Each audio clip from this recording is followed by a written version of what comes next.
Bang kiamat zombie ini, manusia menjadi seperti tikus di jalanan. Anda hanya bisa bersembunyi di ruangan gelap untuk mencari nafkah. Namun demikian, mereka masih belum bisa lepas dari nasib diserang zombie. Tiba-tiba ada ketukan di pintu, menyebabkan semua orang menjadi panik. Suara itu terdengar seperti anak laki-laki yang meminta bantuan. Demi keselamatan semua orang, Don tidak mau membuka pintu. Namun istrinya Alice, dengan hati keibuannya, selalu berada di sisinya untuk meminta bantuan. Don yang tak berdaya akhirnya membuka pintu.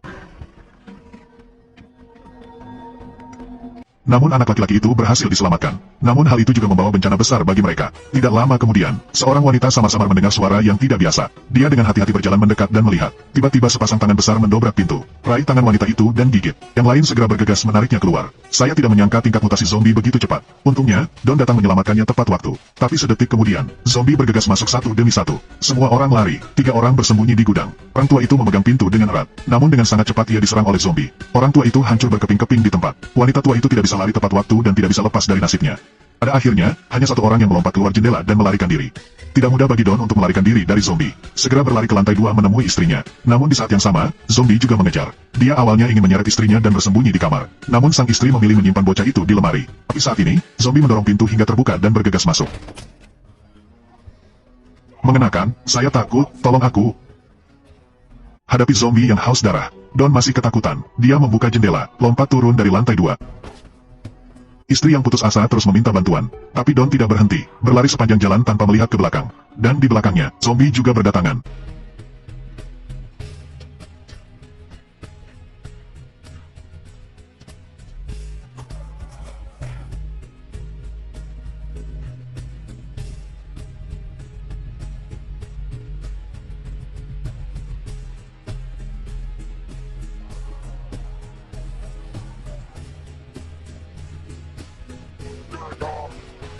Zombie semakin dekat dan dekat. Untungnya, rekan satu tim saya sudah menyiapkan perahunya terlebih dahulu. Don mengambil kesempatan itu untuk terjun. Namun rekan satu timnya tidak seberuntung itu. Dia tidak sengaja jatuh ke air. Don hanya ingin menariknya. Segera diseret oleh sekelompok zombie yang melompat ke dalam air. Seorang zombie bahkan melompat ke atas perahu. Jangan tendang zombinya. Kemudian tingkatkan tenaga kuda dan lari. Saat dia menoleh untuk melihat ke arah rumah, tidak ada tanda-tanda keberadaan istrinya. Karena cepatnya penyebaran virus zombie. Dalam waktu kurang dari sebulan, seluruh Inggris jatuh. Tapi setelah 28 minggu, semua zombie mati kelaparan. Untuk menyelesaikan pekerjaan setelah bencana alam, Organisasi Perjanjian Samudera Atlantik yang dipimpin AS memasuki London. Siapkan zona aman di sini. Setelah dipastikan tidak ada ancaman virus, segera mulai menarik para penyintas. Namun di luar zona aman masih terdapat risiko penularan yang tinggi.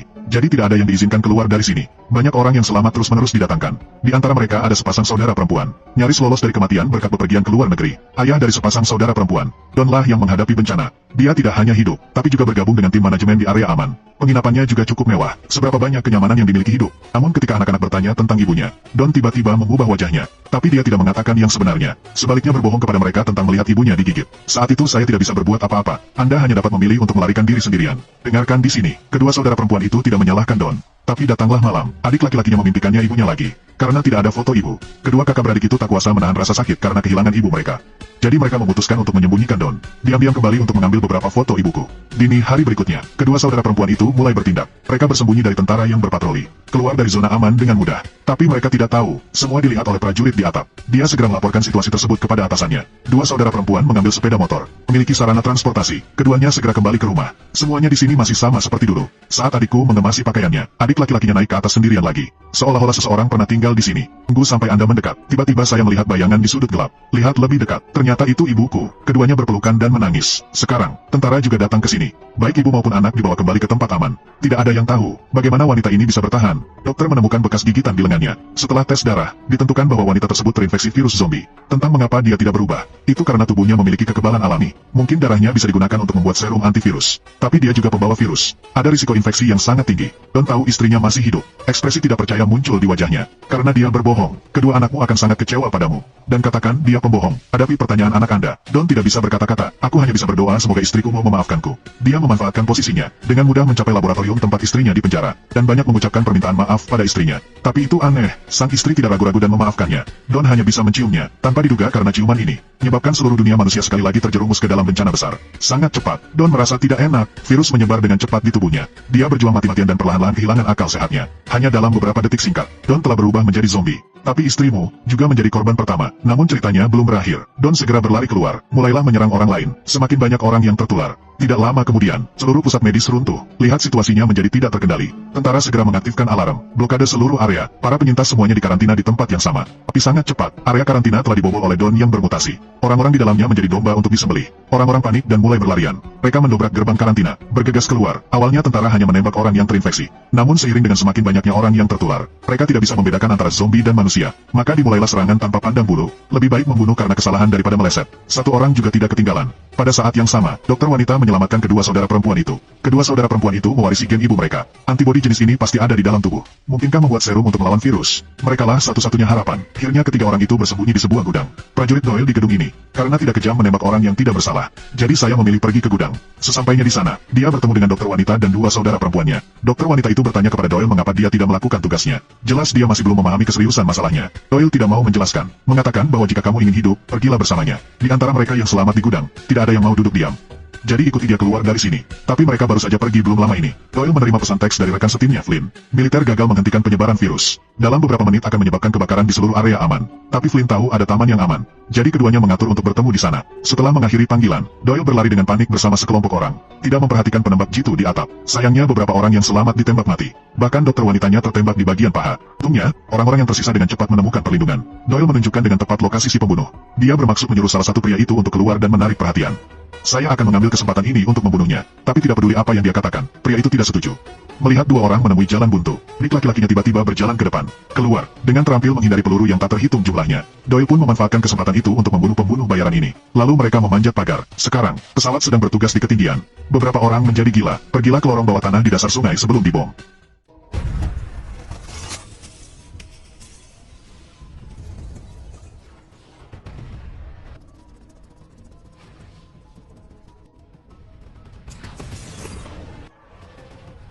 Segera, seluruh area aman dilalap api hebat. Beberapa orang di lorong bawah tanah hampir mati. Untungnya, mereka lolos di saat-saat terakhir. Namun, di bawah pukulan yang begitu besar, masih ada hasil tangkapan ikan di jaring. Mereka melarikan diri dari area aman. Datanglah keesokan harinya, kalian pergi ke taman sesuai jadwal. Dokter wanita itu memberitahu Doyle. Kedua anak ini tidak sederhana. Ibu mereka memiliki antibodi yang kebal terhadap virus. Kedua saudara perempuan tersebut kemungkinan besar mewarisi gen ibu mereka. Mungkinkah menyelamatkan situasi ketika zombie ada di mana-mana? Keduanya adalah kuncinya. Jadi kita harus melindungi mereka dengan segala cara. Bahkan dengan mengorbankan nyawaku. Doyle mengerti apa yang dikatakan dokter wanita itu.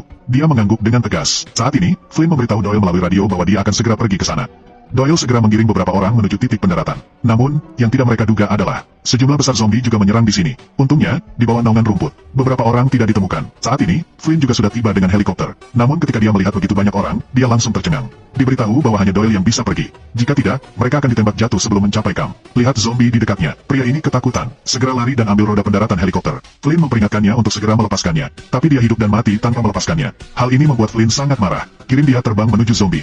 Baling-balingnya berubah menjadi penggiling daging. Bunuh sebagian besar zombie secara instan. Juga menyebabkan pria itu terjatuh. Saat ini, lebih banyak zombie datang. Tidak ada pilihan lagi. Doyle hanya bisa meninggalkan helikopter penyelamat. Bawa orang-orang yang tersisa dan lari dari sini. Tapi Flynn tidak menyerah pada Doyle. Dan sampai jumpa di tempat lain. Zombie mengejar tanpa henti. Doyle hanya bisa melawan dan mundur pada saat bersamaan. Pada akhirnya, terpaksa kembali ke kota. Tapi mereka tidak tahu, untuk menghilangkan semua zombie, tentara telah melepaskan senjata biokimia di kota tersebut. Beberapa orang hampir menemui gas beracun. Tapi sudah terlambat untuk melarikan diri dari sini. Untung saja ada mobil di pinggir jalan. Mereka segera masuk, dan tutup semua lubang ventilasi. Saat ini, zombie juga datang. Namun perjuangan itu tidak berlangsung lama. Segera dibunuh oleh senjata biokimia. Doyle mencoba menyalakan mobil, tapi tidak peduli apa, melalui kaca spion. Dia melihat beberapa orang memakai alat pelindung sedang membersihkan mayat. Jika ditemukan, mereka pasti akan diperlakukan sebagai zombie dan dibersihkan. Tidak ada waktu untuk ragu. Agar ketiga orang itu bisa berangkat dengan lancar, Doyle dengan tegas keluar dari mobil, dorong kereta dengan kedua tangan. Padahal mobil berhasil dinyalakan, namun Doyle juga dibakar hidup-hidup.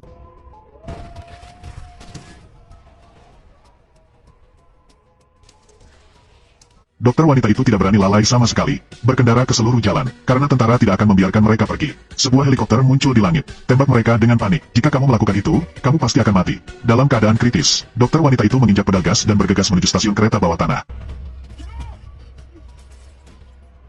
Mereka berencana bergegas melewati terowongan untuk sampai ke tempat helikopter akan menjemput mereka. Tapi di dalam aku tidak bisa melihat apapun. Anda hanya dapat menggunakan kacamata night vision untuk bergerak maju. Tiba-tiba ceroboh, dua saudara perempuan itu menuruni eskalator. Dokter wanita baru saja menemukan saudara perempuannya. Tapi berbaliklah, zombie tiba-tiba muncul dari belakang. Sang kakak tidak berani bersuara. Tunggu sampai zombie pergi. Dia mengambil senapan yang jatuh ke tanah. Adik laki-lakinya sedang mencari kakak perempuannya. Tiba-tiba aku melihat sosok yang kukenal. Lihat lebih dekat, itu adalah Don, ayahku. Jangan menunggu kakakmu bereaksi. Don melemparkannya ke tanah, lalu gigitlah. Adegan ini kebetulan dilihat oleh adiknya yang berlari mendekat. Dia dengan tegas menarik pelatuknya. Jaga sendiri ayah zombimu. Takut menyakiti adikku. Adik laki-laki itu segera melarikan diri. Tapi tidak lama, dia segera terjatuh. Tunggu sampai adikmu datang. Ternyata dia tidak mengalami mutasi. Tampaknya sang adik juga mewarisi kekebalan ibunya. Dua orang keluar dari stasiun kereta bawah tanah. Akhirnya sampai di stadion tempat kami menjadwalkan pertemuan dengan Flynn. Dan Flynn menunggu lama. Melihat rekannya Doyle tidak muncul, Flynn mengarahkan senjatanya ke arah mereka berdua. Ketahuilah bahwa Doyle sudah mati. Flynn tidak banyak bicara, bahwa kedua saudara perempuan itu keluar dari negaramu. Tapi saya tidak tahu, adik laki-lakinya membawa virus zombie. Dan tujuan mereka adalah Perancis. Tidak lama kemudian, helikopter jatuh di Perancis. Virus ini sekali lagi menyerang Paris. Rasakan upaya karakter utama, berhasil membasmi virus zombie dari dunia.